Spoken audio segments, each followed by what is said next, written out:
Start. I should like to refer to the proposed US aid to Pakistan.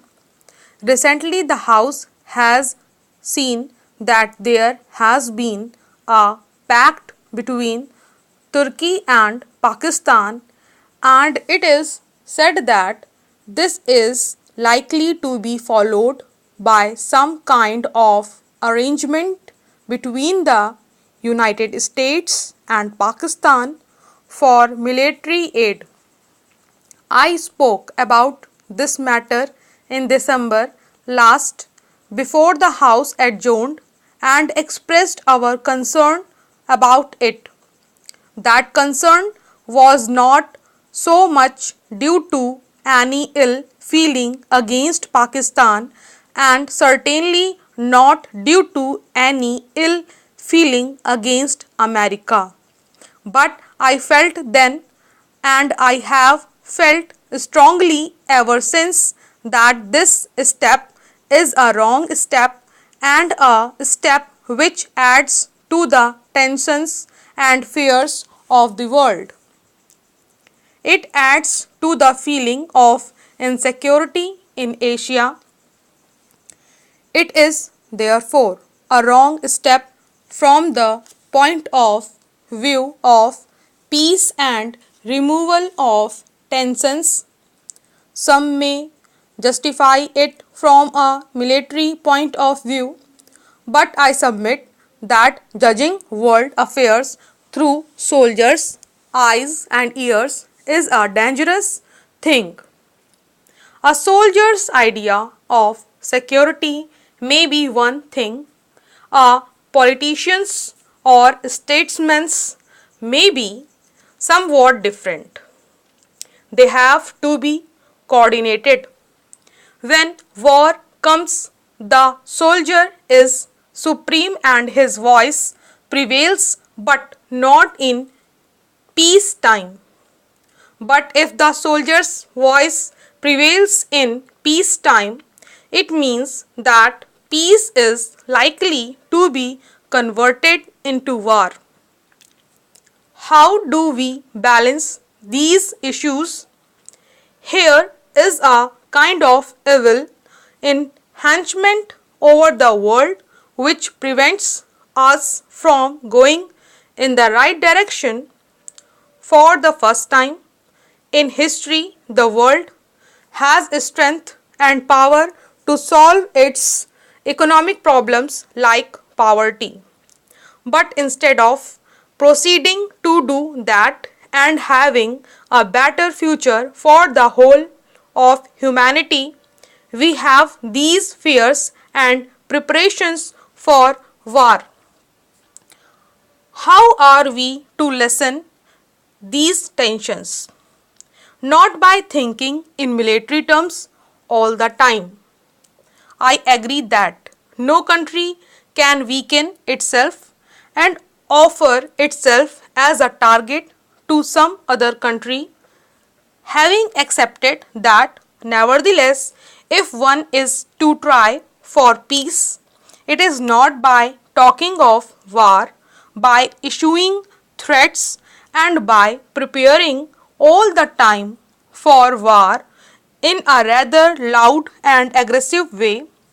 I have stated on earlier occasions that I believe that the Prime Minister of Pakistan earnestly wishes that there should be good relations in future. I have no doubt about this motives, and I have been no doubt about mine. It is not a question of motives. If a step is taken which necessarily has some harmful results, the best of motives do not help. Honorable Prime Minister has made various statements about this matter of aid from US. He asks why India should object. Of course, they are a free country. I cannot prevent them. But if something affects Asia, India especially, and if something, in our opinion, is a reversal of history after hundreds of years, are we to remain silent? We have thought in terms of freeing our countries, and one of the symbols of freedom has been the withdrawal of foreign armed forces. I say the return of any armed forces from any European or any American country is a reversal of the history of the countries of Asia, whatever the motive. It was suggested some 2 or 3 years ago in connection with Kashmir that some European or American countries should send forces to Kashmir. We rejected that completely because, so far as we can see, on no account are we going to allow any foreign forces to land in India.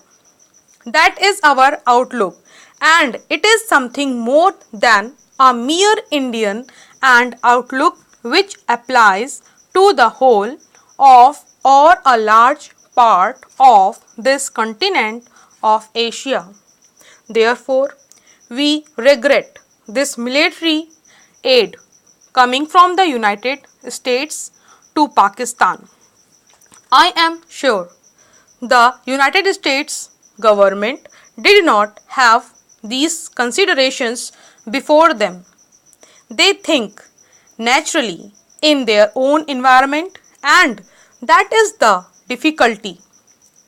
I am not prepared to express my opinion except in the most philosophical manner about the distant problems of Europe. India has not the slightest desire to impose its views or wishes on any other country, but because in Asia we have passed through similar processes of history in the last 200 years or so, and thus can understand each other a little better, it is likely I am in tune with some of my neighbor countries when I speak.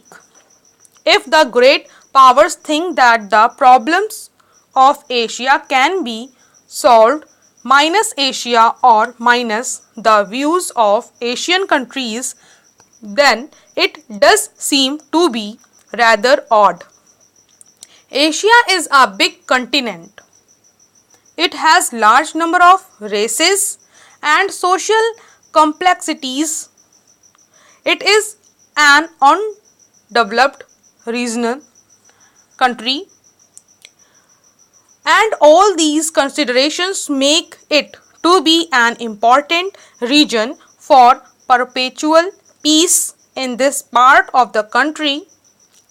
Hence, any action in this region affects the whole world development plans and peace. Stop.